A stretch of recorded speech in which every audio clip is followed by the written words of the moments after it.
Hello, everybody. I'm Emily, and I'm here tonight to present Going Clear, ways to keep your lungs free of debris. I'm going to introduce our speakers tonight. Denise DiNoto is here, and she's going to be kind of giving a general basic overview of swallowing and choking and all that good stuff.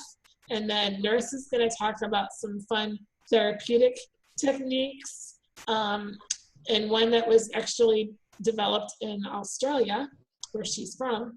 And then Steve is going to discuss the LifeVac, which kind of looks like a plunger, and it is like a better way of getting stuff out of your throat if you're choking. I'm doing a very bad job of describing it probably, but I'll let him do that. So anyway, thanks for coming tonight, and take it away, Denise. Sure. Okay, so we did a technology run through, so this is going to work just fine this time.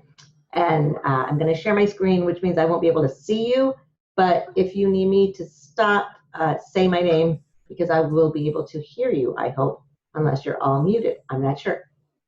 Anyway, here we go. Your screen.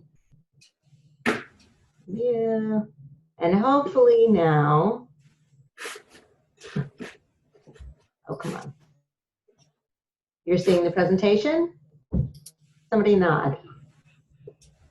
Yay, okay, good. Yeah. So Dysphagia 101 is what I'm doing today, and this is a modified presentation that I've given many times in the past 20 years. I am a speech-language pathologist, and those letters after my name means that I hold certification in the United States to call myself a speech-language pathologist, and I spent the first 10 years of my professional life talking about dysphagia. Dysphagia is a technical term for any difficulty chewing or swallowing. Dysphagia, I'm going to close you guys out because I want to be able to see. There you go. Okay. Dysphagia is difficulty chewing or swallowing and can occur at any stage of the swallow. Swallow is really thought of usually in three main stages: the oral stage, or what happens inside the mouth. This is a cross section of your head. So here are your lips at the front. Here are your teeth, these little white things. This is your tongue. This is the roof of your mouth. This is the uvula, that little hangy ball thing that hangs down the back of your throat. And this is what happens in the oral. This is what we call the oral part of the swallow. It can occur, you can have difficulty in the pharyngeal stage, or what happens in the pharynx. This is your pharynx. It's basically the tube that's in the back of your mouth and the throat. And it leads to the esophagus, or the tube that goes from your throat down to your stomach. Also in your throat is your trachea, or your airway. So this orange tube right here is called the larynx. That is your voice box, and that is the tube that goes into your lungs. In the normal swallow, food gets mixed in the mouth, falls over the tongue, into the pharynx. This little piece of cartilage called the epiglottis flips over, covers the trachea, food goes down the esophagus. I'll show you what I mean by that. Hang on, because I've lost my little slide. How do I advance my slides now?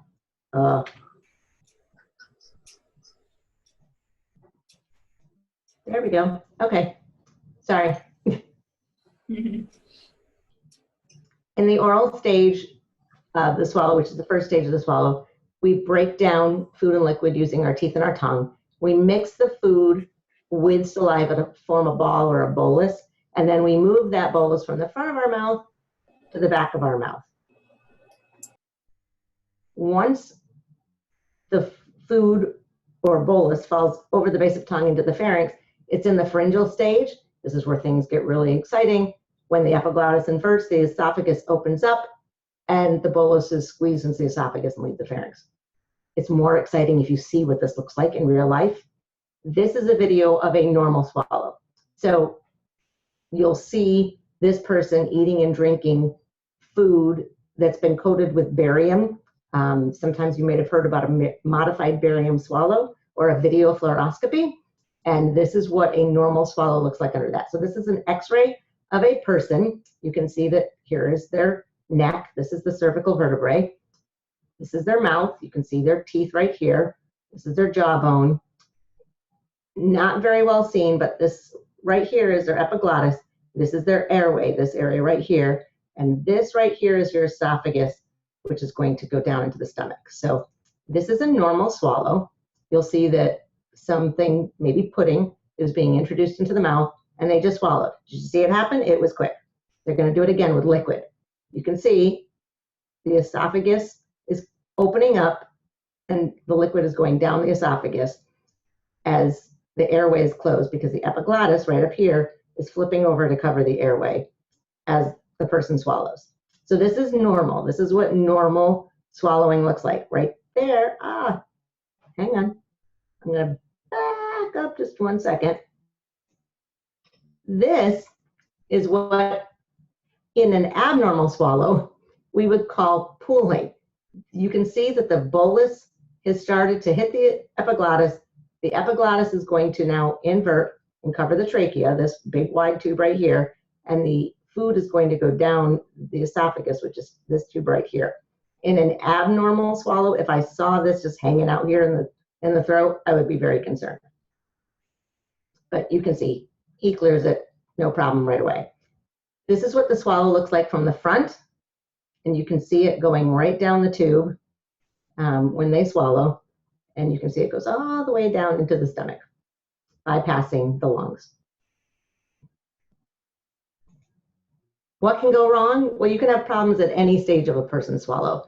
You can have problems in the oral stage, or what happens in the mouth, with maybe food remaining in the mouth along the side of the mouth, between the cheek and the tongue, or underneath the tongue. You can have premature spillage, meaning that the food or liquid will fall over the base of the tongue into the pharynx before the person is ready to swallow. And when that happens, sometimes it can start to go down into the trachea. When food or liquid enters the trachea, but doesn't actually go past the vocal cords down into the lungs, that is called laryngeal penetration. But if food or liquid goes all the way down into the lungs, that is aspiration, and that is really what we're worried most about when people have difficulty chewing and swallowing. I showed you normal. Here's a little look at what happens with abnormal swallowing. So you can see there's already something hanging out there in the vallecula that didn't get cleared. They're trying to swallow. It fell over the tongue before they were ready to swallow, and still after the swallow, they've got stuff there. I'll play that again because that was quick. But you can see this isn't normal. Nothing should be hanging out there. They took a sip, it fell over, but nothing happened. They didn't swallow. There goes the swallow, but there's still stuff hanging out here. And the risk of that falling down into the airway is what speechies like me get excited about when we see on a video. Well, you'll hear lots of options about treatment, and I'm happy to discuss those as well. But if I leave you with anything, I want to say swallowing evaluations are just one part of a complete picture of you. And they really are just one part of your plan to maintain adequate nutrition and hydration. You are the most critical part of your medical team. And if somebody's recommending something for you that you do not agree to, such as altered fluids and consistencies of food, you have the right to question them. You need to find a clinician who respects your right to make an informed decision. A lot of times with treatment, as speech language pathologists, our main concern is to make sure people maintain adequate nutrition and hydration for health. So that means they're getting enough fluids. It means they're eating foods without risk of aspiration, because as we know, if stuff gets into our lungs, we may have a harder time fighting off infection. You can ask Brooklyn about that right now and what she's doing to try and stay healthy. And we want to prevent aspiration pneumonia if we can. My goal as a speech language pathologist was never to make somebody NPO or nothing by mouth. That was never my goal. My goal was always to keep people eating for as long as they possibly could, as healthy as they possibly could, even if they didn't maintain all of their nutrition and hydration by oral methods, it was to preserve that for as long as we possibly could. There are a variety of techniques that you can do with altering food and fluids. A lot of times people with neuromuscular diseases have weakness in their mouth and have difficulty actually forming that bolus or that ball of food and fluid and moving it from the front of the mouth to the back of the mouth. They have difficulty controlling when they're going to swallow. I've had it happen where I'm not paying attention. I'm eating soup, which is difficult because it's food and a fluid combined together in a broth. And before I know it, something's fallen over the back of my tongue, and I'm starting to cough and choke because, oh no, I wasn't really ready for that. And my body's now saying, protect yourself, protect yourself, protect yourself. I don't have a strong cough mechanism. And I'm in my head, because I know what's going on in my body, and describing it to other people, saying, oh no, it's okay, premature spillage and penetration. I don't think we had aspiration. But I've never had a video of my swallow done with other consistencies. I've just had it done with pudding, just so I could say that I experienced this situation. And I don't have a clinical diagnosis of dysphagia or swallowing disorders. So I've not had a need to go through a full barium swallow. The barium swallow is just one way we evaluate swallowing. There's another option called the video fibroendoscopic swallowing study, where they actually stick a camera up your nose and hang it down over the back of your throat and watch your swallow from above. Yeah, I know, Emily, it's not the most comfortable of things, but it can be done if somebody is positionally not able to fit in front of a camera to do a modified barium swallow. It tells you a little different information than a modified barium swallow would, but it's another tool you can do. Unfortunately, the only way to tell if somebody's aspirating is to watch them swallow. You can't, I don't have x-ray vision. I can't tell for sure by looking at somebody eating what they're doing. I can guess based on what I see and what I hear if I'm listening to their swallow using a stethoscope, but I can't tell for sure. And the risk of aspirating is that if enough junk, food, liquid builds up in your lungs over time, you might develop pneumonia. And if that happens in an elderly patient and somebody who's compromised, who has reduced coughing abilities, it can be potentially fatal. So that was a lot of clinical information. I'm happy to answer questions if anybody has any, but I know that Nurse is going to talk a little bit about treatment. I'm happy to talk about other treatment too, because there are lots of compensatory strategies and techniques that you can try to make it more comfortable for you to eat and safer for you to eat. But I want to make sure that everybody else has a chance to talk to. Thank you so much. That was really interesting. I've never seen a swallow x-ray before, and it's groovy. It's kind of creepy. And the first one you showed, the normal one, looked a lot like my grandmother, who's but I swear to God, her teeth, like, I was like, oh my God, is that my grandma? And then I got a little sad. But I don't know who that person was. I know. But I'll think of it as Frances. We'll just call her Frances. Sure. All right. Okay. So, Narissa, do you want to talk next? How do you want to break for questions and then have Narissa talk, or do you want Narissa to talk and then Steve to talk, and then we'll do questions at the end? Does that sound okay? It's fine with me. If you have questions in here you don't want to forget, just like type it in the chat box or whatever, and then we'll come back to it. All right. I think, is it Mike is having audio problems? Uh-uh. I don't see a video for Mike. Yeah, I don't know if Mike can hear us now, but I hope he can. Sorry, did he just type that, or was that a while ago? I'm doing it terrible. I'm going to mute myself so that I'm not accidentally making noise over Narissa's presentation. Okay. All right. Hi, I'm Narissa. I'm from Australia, and that was a great introduction from Denise. Kind of laid some good foundations there. My food swallow journey kind of started when I was about 19. I had my first really major aspiration pneumonia, and that's when I kind of started doing heaps of research and playing around with lots of different therapies and techniques. at that stage, they wanted to put a peg in, and I come from a family where food is the kind of backbone of our culture, and so that was really quite devastating for me to have a peg introduced. So I decided not to go down that kind of pathway. And yeah, one thing I was going to talk about today was a therapy that I've been doing since I was about 12, which is called Bowen therapy. The other kind of name for it is called Botec. And this was a therapy developed by a guy in Melbourne, in Australia, called Tom Bowen. And he kind of researched a whole cross sector of natural modalities between acupuncture and a lot of like Chinese medicine stuff as well.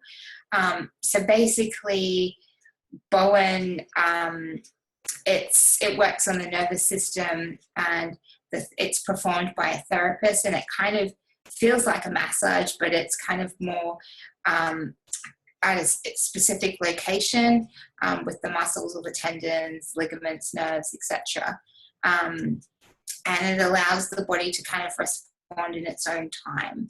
So I started doing that when I was 12 with a practitioner who actually did it in a pool, which was kind of an unusual combination. But it's a really kind of low intensive, like it doesn't require much from you, and the technique addresses the entire body. So its aim is to restore balance to the autonomic nervous system, and it's kind of the healing happens from shifting from the sympathetic to the parasympathetic. So it just allows the body to rest and relax and repair. So how that works in terms of swallow is that we focus on the TMJ area, which is, I've got a little like picture here, but I don't know how to share the screen. Do I just hit the share screen section? Okay, you can, sure.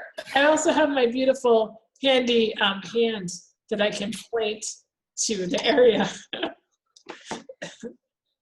Can you see that at all? Yes. Yeah, okay, so this little picture here is of the TMJ, and the Bowen therapist kind of performs moves down here, which for me it kind of helps loosen all the muscles. I mean, Denise has probably got more technical words than me. I'm not that up on it all, but from what it feels like on my body, it kind of releases all these muscles with the swallow. And I noticed that I have a stronger swallow for about 3 to 5 days after the treatment. So I kind of get that treatment weekly, and it's just something that happens with my plan. Another thing that we kind of investigated along the swallow journey was a thing called a neurotrack therapy.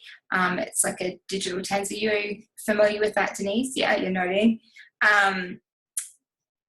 I use that mainly as more of a rehab kind of sense. And we worked with a speech therapist to do that.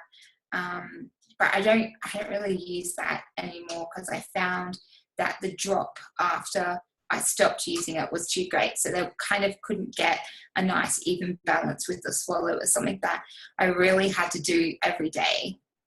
Yeah. So I'll just share my screen again. So this is kind of what it looked like here with the NeuroTrack. And it was just like a 40-minute program that we did. Other things is stretches, so just simple movements with my tongue that kind of helps during the day, and sometimes I do that like half an hour before eating as well. Just kind of pushing my tongue. Yeah, Denise is demonstrating. And another thing we were talking about earlier was breast stacking with an ambi bag. So that's something that's kind of new for me in the last 24 months. And I find that really helpful to clear secretions as well. And if there has been a spillage or a full aspiration, then that kind of assists in that first stage to help bring things back up if I can. So some basic. Can you go a little deeper? And is everybody familiar with AmbuBag breath stacking that's here? Are you guys familiar with what that is? So, do you want to? Yeah, I've got a little video actually. Maybe I should just try and find that. The AmbuBag, it kind of just goes over your face, and you kind of, it's just pushing air into. Denise has probably got a better explanation than me for that. Do you want to contribute as well? Or no? For me, it feels like the air is going down further, and then it kind of helps me have a stronger cough. It's basically, you know, when you've seen movies and there's a dude and he's like dead or dying and he's on the ground, and they have that bag that they put and they squeeze it. That's the AmbuBag, right? And so what they've done is they've taken this life-saving thing and now I've turned it into a form of like a respiratory therapy. And so you put it in your mouth and you basically like push it in, and then it pushes it in again, and you squeeze the thing and squeeze the thing and squeeze the thing until your lungs like fill up with air, and you hold it, and then you let go, but it like helps you. It like helps push lungs, like air into your lungs. It's almost like a cough assist. But for me, like my cough assist, I don't use it therapeutically like you're supposed to. You're supposed to use your cough assist even when you're not sick, because it keeps your lungs like limber and stretchy.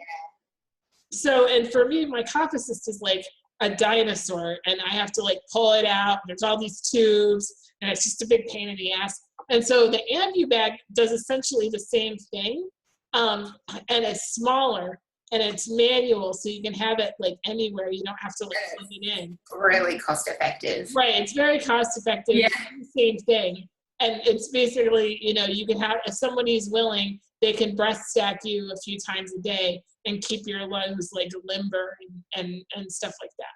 But I think getting that coordination with the person helping you. Yeah, and I never even thought about it in the sense of it helping with swallowing and stuff. Yeah. Yeah, interesting. Do you want me to show you the video? It's only 30 seconds. Sure. Yeah? All right. Can you can you see that? Cool. Okay, so apply the mask over the mouth and nose with firm pressure, but not so much that it's painful. And take just a relaxed breath in and out to get in time.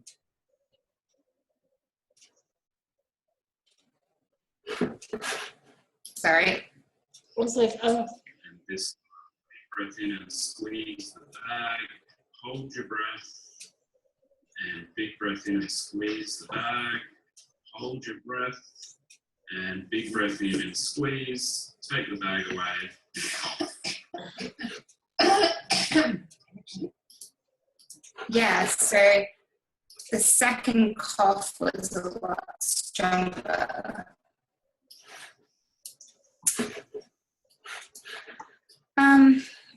So some other basic techniques which Denise would probably have some more to say was they like icy cold drinks with meals and carbonated water as well.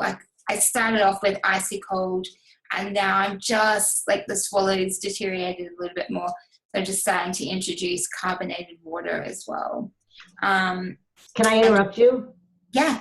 Okay, so cold is good if your warms are really warm. The contrast is really what's important for helping to trigger a swallow reflex, because cold will help trigger a swallow before warm. So alternate your food and liquid, or your hot and cold items, because that will help keep your swallow awake. But don't use liquids to wash down your foods if you have weakness, because that actually increases your likelihood of trouble. I'll shut up now. No, that's okay. I think it's It's important great. that you're talking about that stuff. It's really good. I have a couple of questions. One pertains to those. I know it's kind of weird. It looks weird, but I would like to know what these tongue exercises are. If you can, I mean, you don't have to do it yourself. You can just send a link or a video or something of what to do. But I am kind of curious about the exercises. It's like I'm the laziest person in the world, and so I just want to learn all the things I can do without having to involve people and equipment. So if you want to pass along those exercises, I'm totally down. I probably have worksheets from, years ago that I can easily pass along a link to, like a document that you can send. The trick with doing the exercises, though, is that you want to do them in a relaxed state, because you don't want to create more temporomandibular joint, or TMJ, stress along this joint by doing the exercises. And so sometimes when you do the exercises, it's important to hold your jaw in position so you're actually just moving the tongue and not moving your jaw. Yeah. So because when you extend your tongue, you don't want to extend your jaw. You're really trying to just move the tongue, not the jaw. So if you're trying to do a tongue sweep from like the bottom to the top, you'll drop your jaw a little bit, but then you have to hold it there. So you're just sticking out your tongue, pretending to lick a lollipop or an ice cream cone, and you're. Okay. Sorry, that's gross, but Yeah. I make faces like this for a living. So release and massage, and things like that Rick was talking about, that's really important to help keep you limber and loose so that you're not having, I mean, my jaw muscles are very weak. My jaw pops out of joint at least twice a day. So, I can tell if I've done too much, if I've shown too many people too many exercises and tried to do it with them to keep them encouraged to do it. By the end of the day, I'm just like, yeah, no, okay. I can't eat a bagel tonight because my jaw is not going to handle chewing that. Yeah. So I have a couple of things I want to also ask regarding the swallow. So something gets stuck in your throat. What are some things that you can do to help get it down? I mean, we talked about the carbonated beverages, obviously, switching from, if you're eating something hot, drinking something cold. If you're drinking something hot, eating something cold. So like that, but what else can you do as far as like getting it down? I find that like when I'm in the car, I can't eat or drink anything. I don't know what it is. I don't know why. I'm still in my wheelchair, but there's something about the way I'm holding my body where like nothing goes down. I think because I have to sit forward, and when I have my seatbelt on, it's like holding me back or something, but I cannot eat in the car. So just wondering, is there a position that helps? Or, I mean, I know we've all tried everything, but is there a winner for this? Well, so you may not like my answer, but I'm going to give my standard answer, which is when you're eating, eat. Yeah. Focus your attention on eating and drinking, if that's what you're doing, and if you're having any difficulty at all, because it's exhausting if you're not exactly in the right position. So we were talking before this session that I was in the hospital last year, and if I'm not in my wheelchair, if I'm partially reclined in a bed, I can't feed myself. I can't physically lift my hand from this position to my mouth. I can't do it. I can barely do it when I'm sitting up in my chair some days. So eating takes energy and it takes concentration. And when people were visiting me and I had food in front of me, I had to say, I can't talk right now. It is all I can do to eat half of this piece of chicken or whatever. So like you, I don't drink in the car. I don't eat in the car. I know I'm not positionally in a good spot to do it. And if something happens, I have to pay attention to driving or keeping myself upright and ready to react if something happens. And you can't eat and drink when I'm driving anymore. Likewise, if I'm out with friends and I know that I might be eating something that's a little tricky, if it's a mixed consistency food, it's a soup with a really light broth that has chunks of stuff in it, and I've got to pay attention, I will try to eat just the chunks and save the broth. So I'll scoop out carefully, or I'll ask if they can puree it. Because sometimes restaurants will do that for you, and that's easier. Or if I'm home, there's stuff that I can do as well. When I worked in therapeutic settings, there are techniques that we would use to help stimulate a swallow, which involved like frozen lemon glycerin swabs, stroking the back of the mouth with them to try and teach people how to swallow. If you're in the middle of a coughing spell, though, if you are coughing, keep coughing. That is the best thing you can do, is to keep coughing. If you are coughing, and if you can still feel something in your throat, don't introduce something else into it. It's tempting for people to say, oh, here, have a glass of water. No. If you have air exchange, if you're able to breathe and if you're able to cough, that's good. That's what you want to keep doing. When you can't breathe, that's when you really have a problem.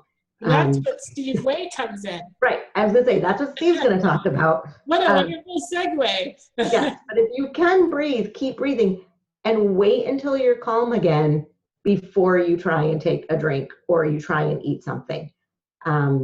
Because you want your body to be ready to swallow again. And it's tempting to sometimes just say, okay, I'm done. You know what? I just had a bad experience and I'm done. And that's okay. If you know your body and you know that that's how you react, and after you've had a bad coughing spell, I mean, we're talking about the eyes are watering, your nose is running, it's really bad. It's, ugly. Then fine, give yourself a break. Be easy on yourself. You don't have to eat at a certain time just because society says that that's what you're doing. It's okay to eat a smaller amount and eat more frequently if that's what works good for you. Okay. I don't know if I answered your question. No, I think you did. I found that, and I'm kind of wondering if, Nerissa, if you hit the nail on the head at some point when you were talking, because I was thinking about it for a while there. It seemed like every time I ate, I was getting something caught in my throat. It was like I had a 2-month period where it was weird. It was like every single day I had a moment where like for hours I'd be struggling to get like a little bit of food down. And I couldn't figure, and then all of a sudden, like the doctor ordered a swallow study and I was like, oh, great, I gotta go do this. And then all of a sudden, I don't know if I willed it all to stop, but I didn't have that problem anymore. And I'm almost wondering if I was having some kind of like muscular episode, like a tense muscle in my jaw or something that like finally released, or I had some kind of, because then all of a sudden it was gone and I haven't had that problem since. And so I thought once it started to go, it was going and there was no fixing it. But maybe there is, maybe it was something muscular. So that's good to know. Yeah, there are positioning strategies that you can try too. There are, I tell people, if you're worried, then use effort. Swallow as forcefully as you can if you're worried about something, and then try to exhale as fast as you can. So that kind of looks like if I'm, going to take a sip of tea and I'm going to swallow as strong as I can, and immediately after we all swallow, we all exhale. And that exhalation is good because that helps you clear out anything that might be left that's residual in your throat that didn't go down the first time. So it looks like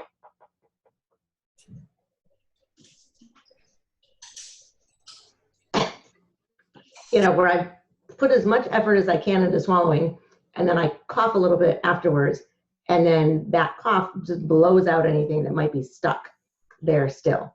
If you're feeling like something's getting stuck on the side, you can try turning your head the other way when you swallow and see if maybe that pushes it out of there. If you feel like something's getting stuck in the front, you can try tucking your chin when you swallow to see if it pushes it out of there. So there are different positioning things too, and a good speech language pathologist will help you if you say, I want to learn compensatory strategies. A good speech language pathologist who's comfortable with neuromuscular disease will help you with that. You may need to go to a university clinic or to a clinic that's affiliated with the MDA here in the US, or with a program that treats neurological diseases, or a rehab hospital, but they will know what they're dealing with. And if you're in a rural area, I'm sorry, you may have to go a little further out of your way to try and find somebody that knows what they're doing. Gotcha. All right. Well, thank you. I'm sorry, I don't mean to monopolize. Does anybody else have any questions before Steve chats? Oh, hi, Caitlin. I'm glad you could They're come muted. visit with us. And I'm glad you learned a little while you were here. Do you have any questions? Is Emily breaking up to everyone else? No. No. Okay. Well, if you have any questions, feel free to pop them in the chat and we'll try to answer them after you're gone. So, okay, Steve, are you ready to talk about the LifeVac? I am ready. Wow, thank you. I got you. All right, so let's start with a question. You're out at a restaurant and someone starts choking. What happens? Not you, someone else. People do the Heimlich. Right, yeah. Exactly. Give the Heimlich maneuver. I start choking. What happens? You die. Exactly. So that's where LifeVac comes in. Can my beautiful Price is Right model girlfriend show everyone this here is LifeVac. It looks like a plunger. Yes. It looks exactly like a plunger with your standard mask attached to it. You place the mask over the nose and the mouth, you push down, and you pull up, and then it sucks out whatever's stuck. Just to give you some facts here, over 4,000 people die every year.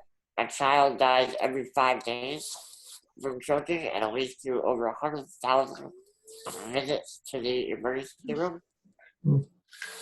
More people die from choking than fires, drowning, and accidental shootings.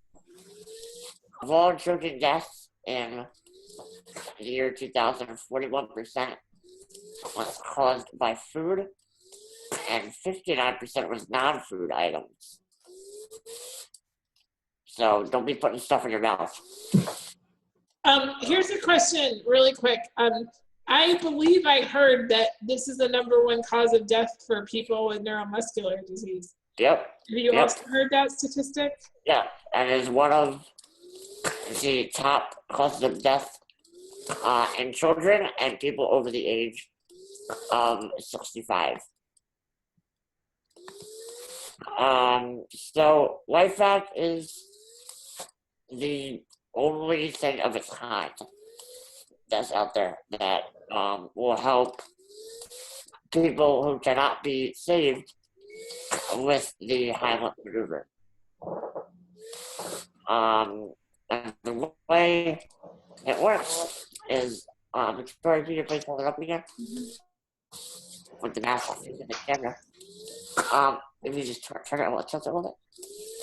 It's hard to see, but if you see through the mask, there are little slits at the bottom of the plunger.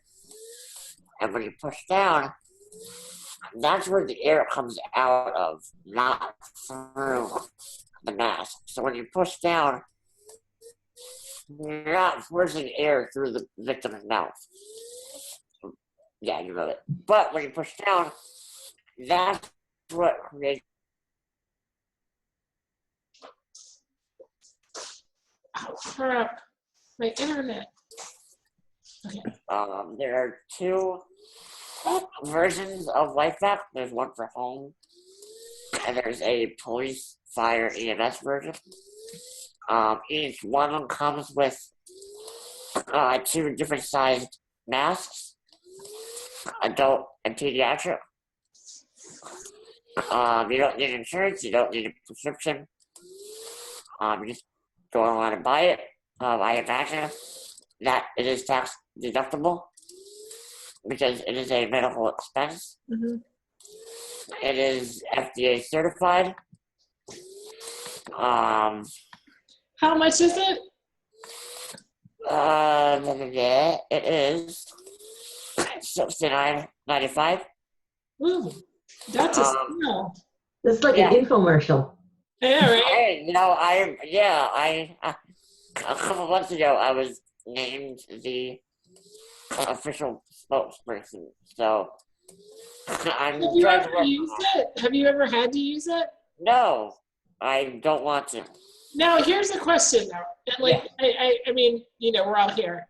So Yeah, if you've never used it, how do you know it's going to work because it's worked before. on somebody such as us? It has saved 2 senior citizens in a nursing home. They both had dementia. And they're both very frail when they could not be given the Heimlich. They were both choking, and they were given slaps on the back.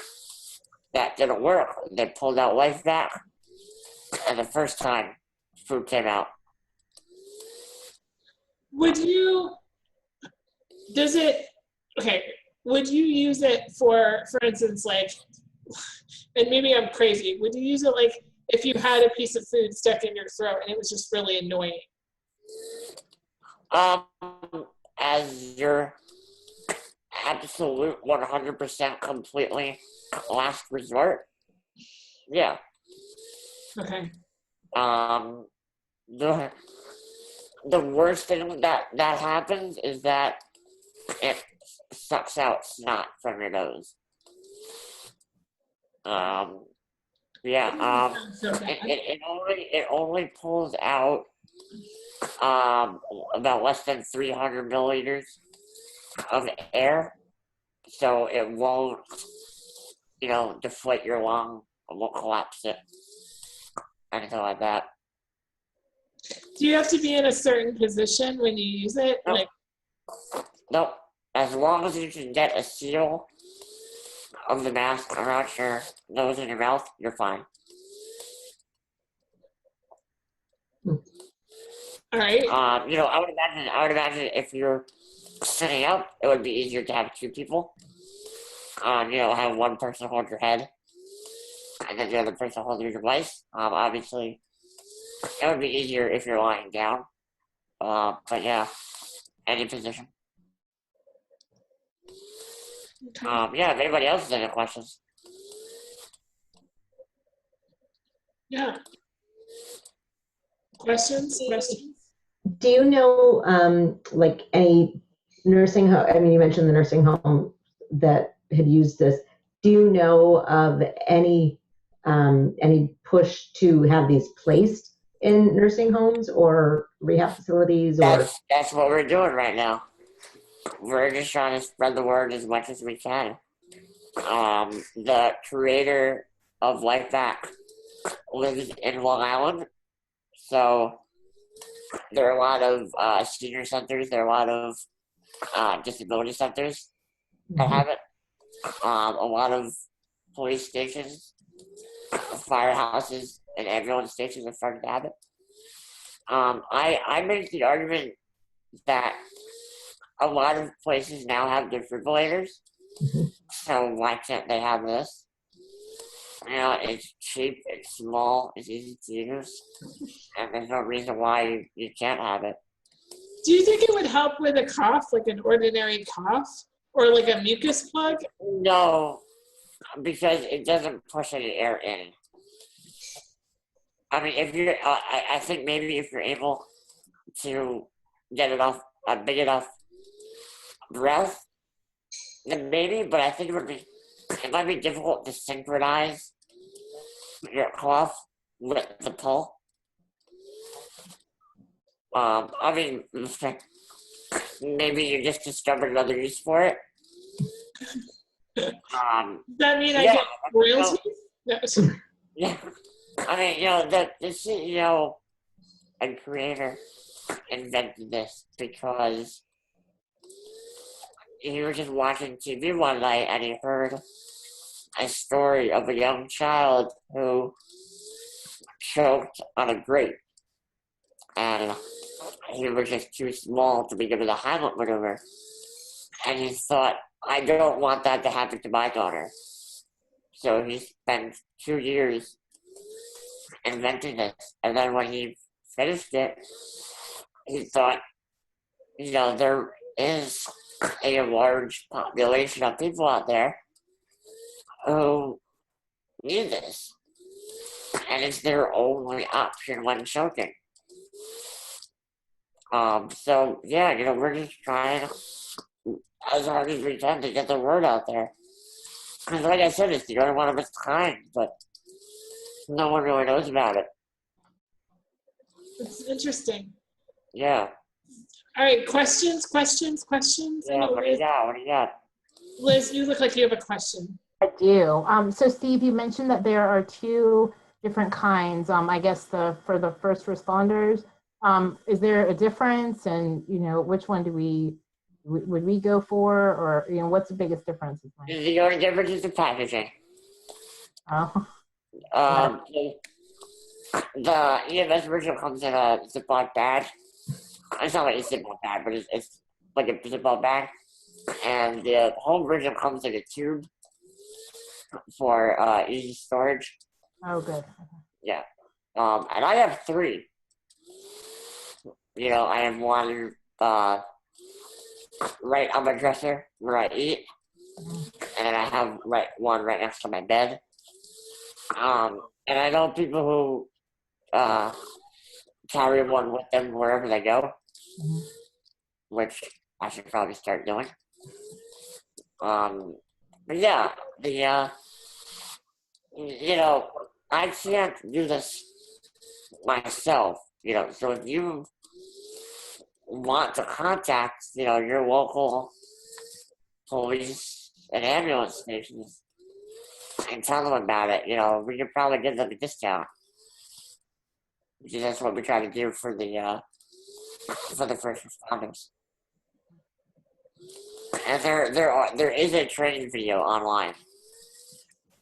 It's about 10 minutes long, but there is a full video that anyone can watch and just learn how to properly use it.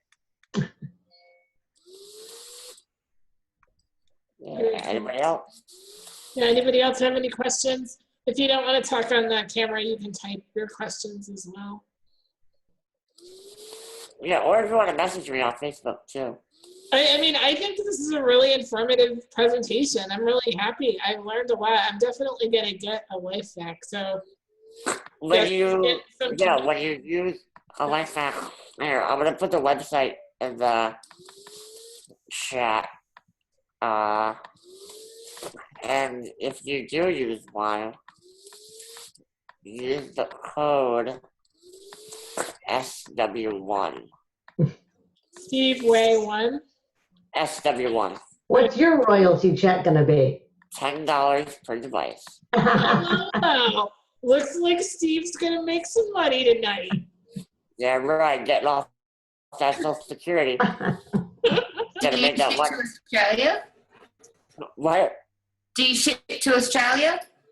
Yeah, I think, He's like, I don't see yeah. why Wait, not. I don't know. But Marissa, you probably have friends who could purchase one and ship it to Australia if you need us to. Well, also, we do have the emergency fund. It's definitely, we already have the emergency fund set aside for consumable medical goods for this year. But this might be I'll talk to the board about maybe setting up the emergency fund for this to cover it in the future. Because I agree. I think if it's good, if it works, I wish I had a personal testimony of it working on someone, but I have to believe that it makes sense. And now that I understand that the air doesn't go into your throat, because that was the big question. It's like, how's that going to help you from not choking if air's pushing it down further? But I can see what it does. Like the air goes off to the side into the plastic around the seat, right? And then, so it basically only just gives it the power to pull.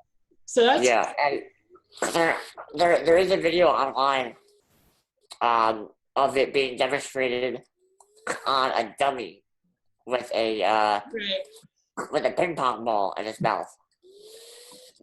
And when it's used, it pulls it right up. Right. Well, I I think it's worth at least having around. You know, I mean, it's Yeah. better than nothing. Because I mean, what yeah, we've for got yeah, for right now 70, is pretty much nothing. yeah, for a one-time payment of $70, you know, it's not that bad, Right, especially when it just saves your life. right, right. It's better than nothing. So, Yeah, I mean, and really, this is our only option. and also it's not as like, I mean, I imagine it's not as traumatic to see than the Heimlich maneuver attempt. And you don't break stuff. It sounds like it kind of keeps your ribs in. Absolutely. Oh, my brain. Why isn't it working tonight? LifeVac. I had a question about it, and I can't. It's like really long in this. Oh, I don't. Does it get dirty? I mean, or like, can you clean it and wash it? Like, if you happen to be choking all the time or something. I mean, as far as I can see, the only thing that you would clean is the mask.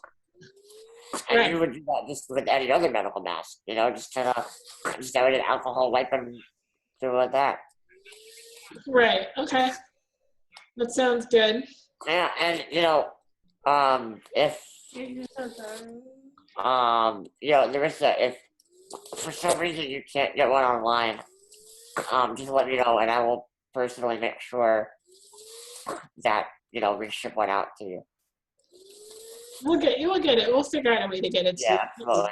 Or just international mail. Yeah, you know, if It might take like 3 months to get there, but it'll get there. No more than 10 days. Well, yeah, You you get it there in 10 days, yeah, you've mailed stuff to Australia, right? Didn't you? once or twice. Okay. But I want real Cadbury chocolate and a jar of Vegemite in return. Okay. And we have to like barter here. Yeah, Nora, so maybe you could be the I can send some care packages over for you. Okay. Twirls. I need twirls. No, I think it's really good. I think it's something it's worth chatting to people about and stuff. Also, I mean, it would be good to have it like in all restaurants. I mean, you know, it would be a yeah, great thing you know, right now we're more concerned with the first responders and getting it into schools, just because it's going to be a bit of a hard sell, you know, to get it in like a private establishment, just because everyone's so worried about being sued in lawsuits. But that's definitely our long-term goal. Because, you know, we're trying to look at the legal aspect of it and to see if it violates the ADA. Because, you know, the ADA says that we need equal treatment. You know, we need to have an equal option. And if we're out at a restaurant, we start choking, we don't really have that.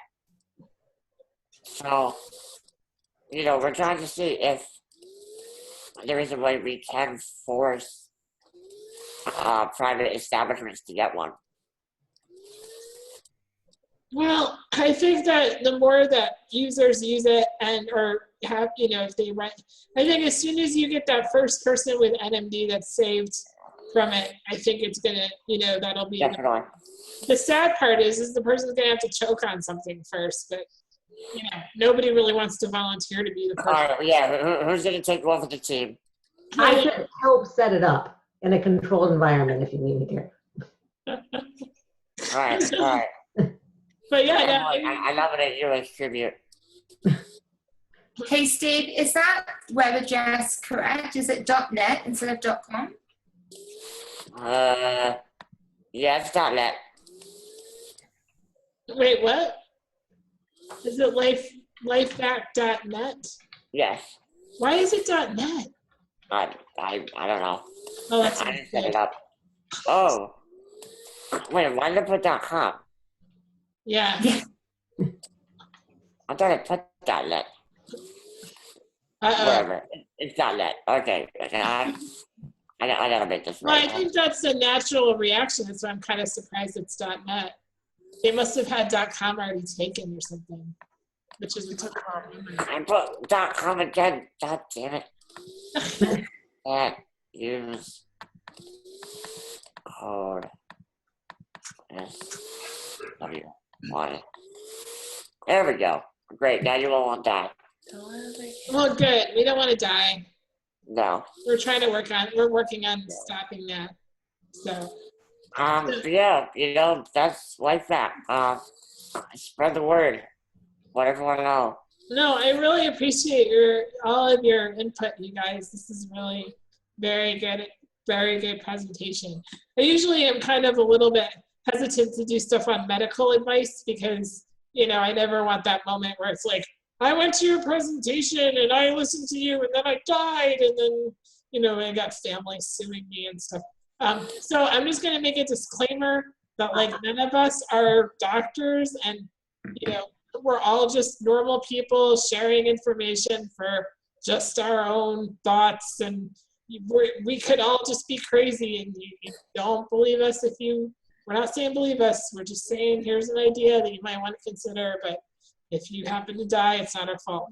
Right? So go see a speech language pathologist in your area. Right. If you want a full diagnosis, please. And good, I'm glad Mike left right as we said that, just because he probably was like, oh good, I'm gonna get off the conversation now because it's not real. No, but NMD United is not responsible. We shouldn't be held liable for anything that's being said in this conversation, as none of us are trained doctors. But the LifeVac is FDA approved, am I right? It says FDA registered. Oh. So I believe it's in the process. Okay. It's also patent pending. But, we all know how long the government takes to do stuff. Right. But, everything, is in the process. Okay. It is also, I just pull up the website right here. My internet wasn't so slow.